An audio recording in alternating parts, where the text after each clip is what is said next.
Bueno, pues usted me da también una oportunidad para expresarle nuestra excusa al pueblo peruano, a las instituciones del Perú, a la Policía Nacional del Perú, especialmente por esos señalamientos de Gustavo Petro al llamarlos fuerzas nazis e interfiriendo en los asuntos internos del Perú.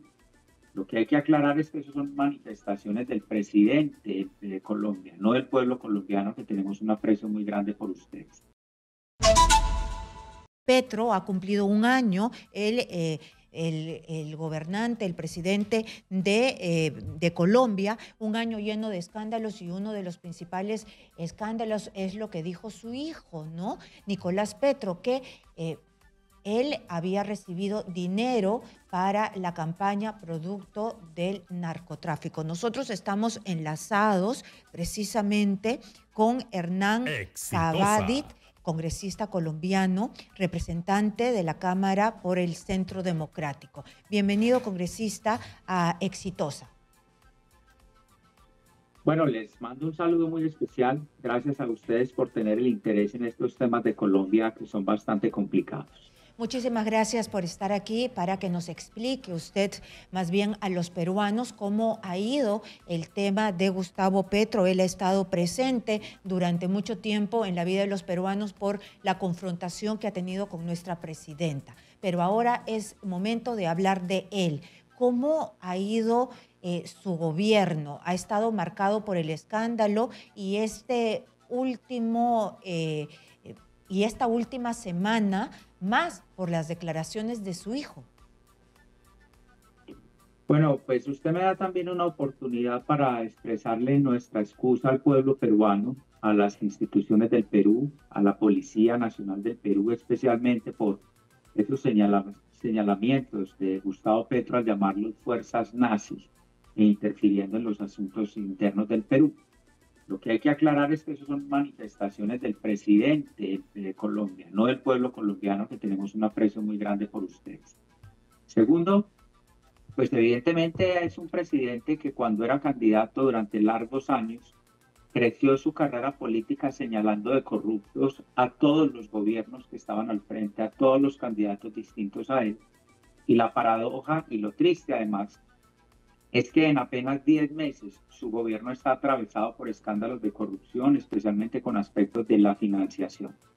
Termino diciendo en este primer aspecto, es que los testimonios y las pruebas no fueron presentadas ni por un agente de la oposición o un medio de comunicación o una estrategia del extranjero, Exitosa. no, fue el propio hijo, el presidente de la República, quien reconoce que dineros del narcotráfico o procedentes de narcotraficantes llegaron a la campaña, lo que es un hecho bastante grave para la legitimidad del gobierno, que ya hoy no tiene ningún margen de maniobra política.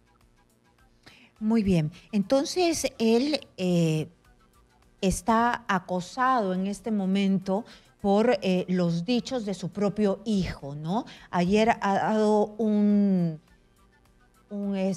discurso que ha tenido que leer, pero no ha hecho ningún tipo de hincapié, no se ha referido a estos escándalos. Parece que los ha borrado de su memoria. No solamente ha tenido este escándalo por la denuncia de lavado de activos, por el tema de estas donaciones de campaña irregulares, sino también sus aliados, ¿no? La jefa del gabinete también salió en medio de un escándalo que no se sabe, yo al menos no sé cuáles han sido las repercusiones, porque hacía chuponeos, grababa paralelamente a las escuchas regulares que manda un juez.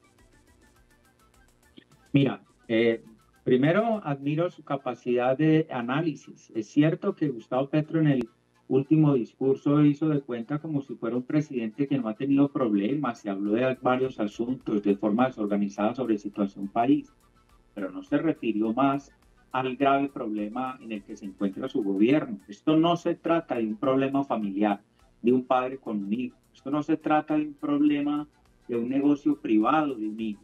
Esto no se trata de un hijo de un presidente que hizo por allá algunas negociaciones de carácter privado y está metido en un delito. No, se trata del ingreso de recursos a la campaña del presidente.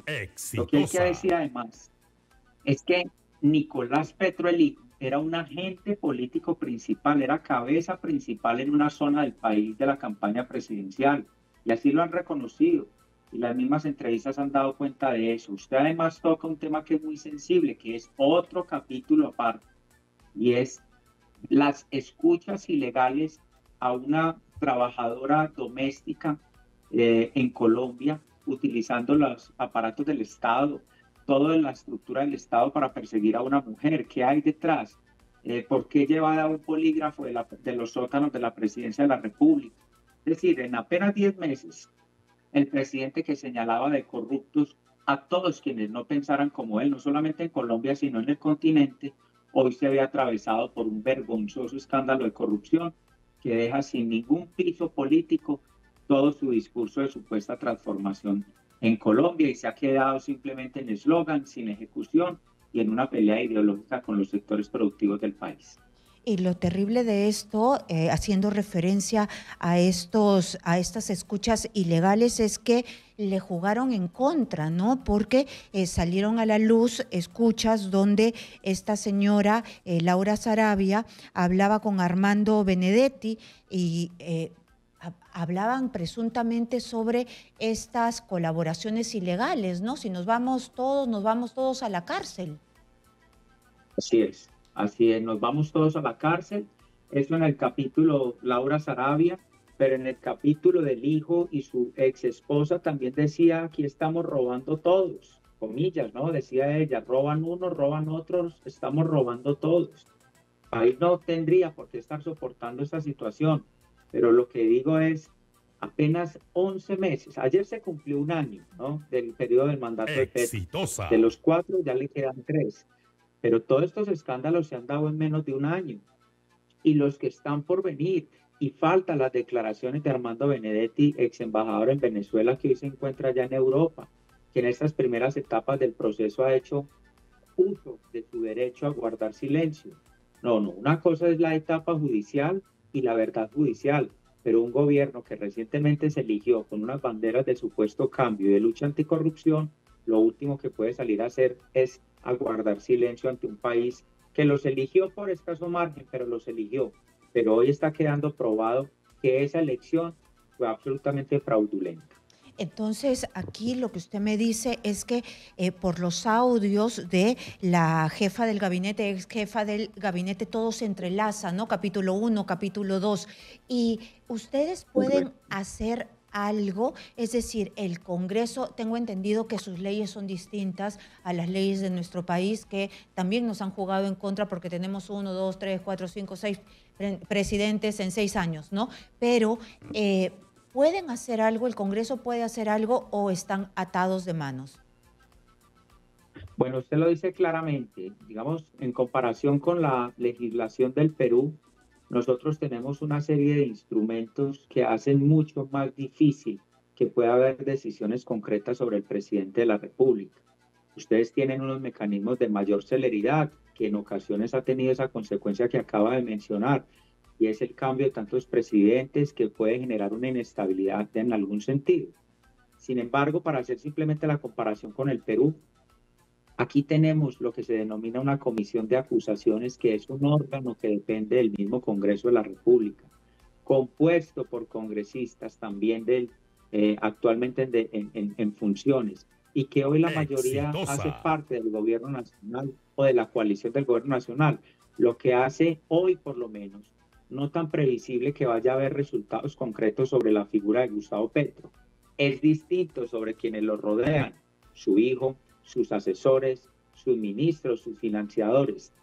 Pero sobre la figura de Petro, pues apenas empezará el proceso en la comisión de acusaciones, donde, insisto, es más de carácter político y hoy el gobierno tiene el control total de esas voluntades al interior de la comisión de acusaciones. Y antes que se me acabe el tiempo, quiero aprovechar también con usted, señor congresista, que me cuente un poco si ha dado resultado estos acercamientos que ha tenido con los grupos guerrilleros. Petro dijo que iba a firmar la paz con los grupos guerrilleros y hasta donde yo he leído las noticias ha tenido una serie de encontrones, traspiés con estos grupos.